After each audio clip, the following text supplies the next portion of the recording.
Loss. It's like the worst thing in the world, right? So I think I want to describe loss in metaphors, just as I personally view it, not as an universal example of how loss should feel. So bear with me, this is very improvised, no fucking script here, just myself and I and you. So let's go.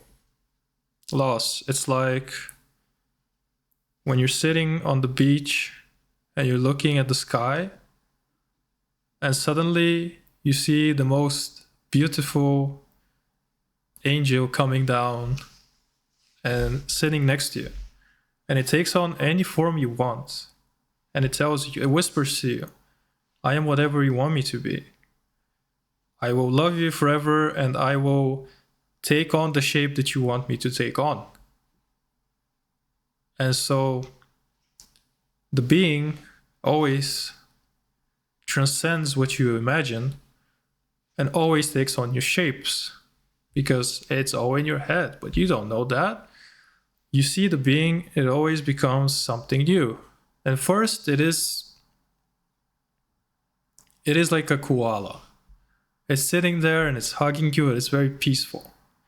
You get the peaceful feeling that you've always craved, that feeling you get when you are finally satisfied, and you sit there and you're like, please don't go away.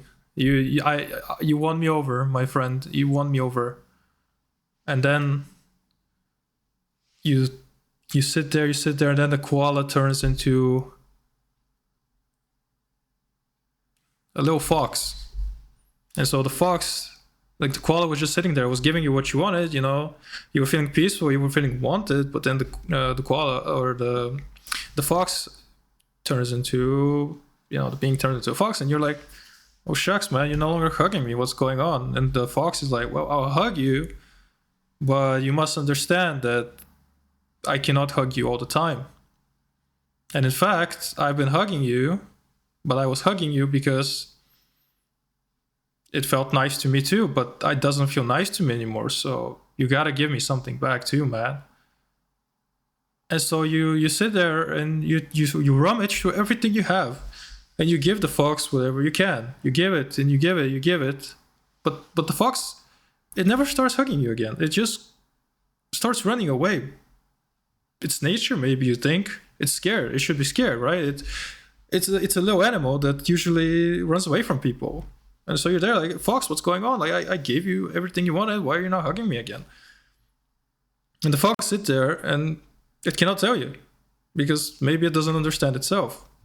And suddenly it transforms into a snake. You're like, oh wow, this went down bad very quickly. I am very exhausted, Mr. Snake. Are you finally the form that will bring me back, the koala that I've always wanted? And Mr. Snake sits there and it just hisses. It hisses at you. You try to talk to it, it hisses. It hisses. It's like, oh, shucks, man, you're gonna say something, because I remember your koala form, and that was very fucking nice.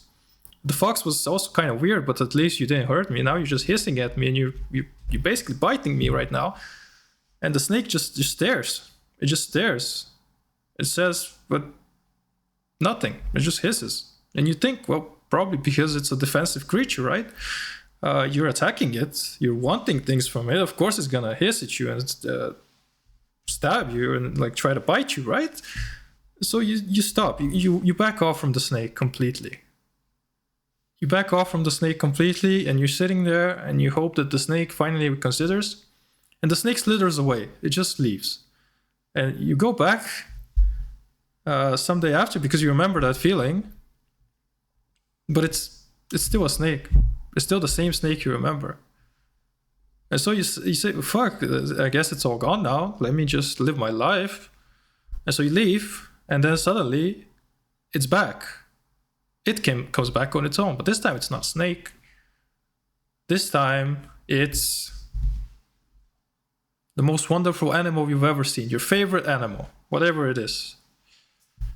You're sitting there like, wow, this can really save me, right?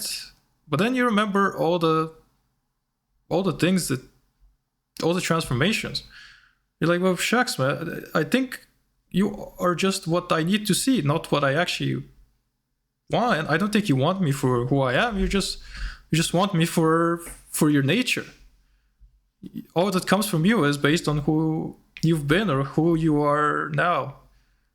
And the most wonderful thing, animal being, looks at you and just nods. Because it knows too, like, it's the truth. But it still transforms into a koala right in front of you. And it just laughs at you and says, yes, this is who I am. But this is who you cuddle with. This is who you trusted. So keep going, man. Keep going or you're going to lose it again. You remember that snake? That snake's going to come back and fucking bite you. And you just sit there and there's your loss. The final stage of loss, perhaps. You've gradually lost it. That love, that feeling. But now you've lost it completely. Because the illusion is broken. And then every time you find a koala, even though the koala has nothing to do with that other fucking koala, you remember that other koala that fucking lied to you and transformed all those times, and you don't want to give anything to the new koala. You don't want to trust it. And so you die alone. And you realize how fucking fake everything is. Or so you think, until you meet the new savior. And this time it's not a koala, it's a platypus. And you trust it because it doesn't look like the koala you once met, but then it just repeats. And perhaps that's loss. And when you think that this will always happen to you, that's existential loss. The loss I just described to you in metaphors, that was like a loss of love, a loss of hope and trust. When you know it's going to happen every single time again, that's existential loss, and that kills you.